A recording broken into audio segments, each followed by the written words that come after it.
नमस्ते, ration मध्ये तुमचं स्वागत आहे. माझ्यासाठी तर आता सकाळ आहे, तुमच्यासाठी आता अर्धी सकाळ संपलेली असेल. ही मस्ती पाहू शकतात, किती मस्ती यांची चालू सकाळी उठल्याबरोबर. हा पसारा आवरत असताना मी फटाफट दीदीला बोलले ब्रेकफास्ट बनव, खूप भूक लागली. दीदीने हा फ्रेंच टोस्ट ट्राय केला, जे की त्यामध्ये येतं अंड, दूध आणि साखर, ते तिन्ही मिश्रण मिक्स करून त्यात डिप केला जातो ब्रेड आणि शेकून त्याचा बनला जातो हा फ्रेंच टोस्ट. इझी पण आहे आणि बेस्ट आहे. आजी आलेली आणि तिच्या मांडी बघू शकता किती व्यवस्थित माझी लसी झोपलेली आहे. पार्सल आलेला तर मी पार्सल घ्यायला लगेच गेले.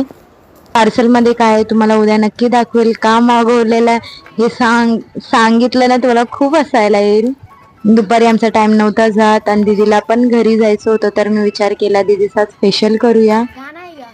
फेशियल करत असताना मला आठवलं आज आपण मोलमास ट्राय करूया या समर सीझन मध्ये. दिला मी केला आहे फेशियल विथ मोलमास. मोलमास बघू शकतात कसा अप्लाय केला जातो.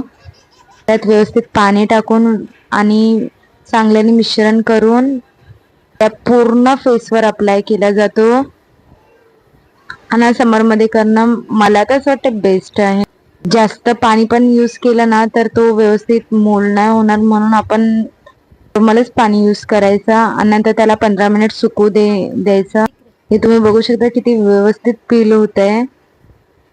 हा पूर्ण मोलमास्क मी पूर्णपणे ड्राय होऊ द्यायचा, लाईक ठेवला मी आणि नंतर मी त्याला पील केला.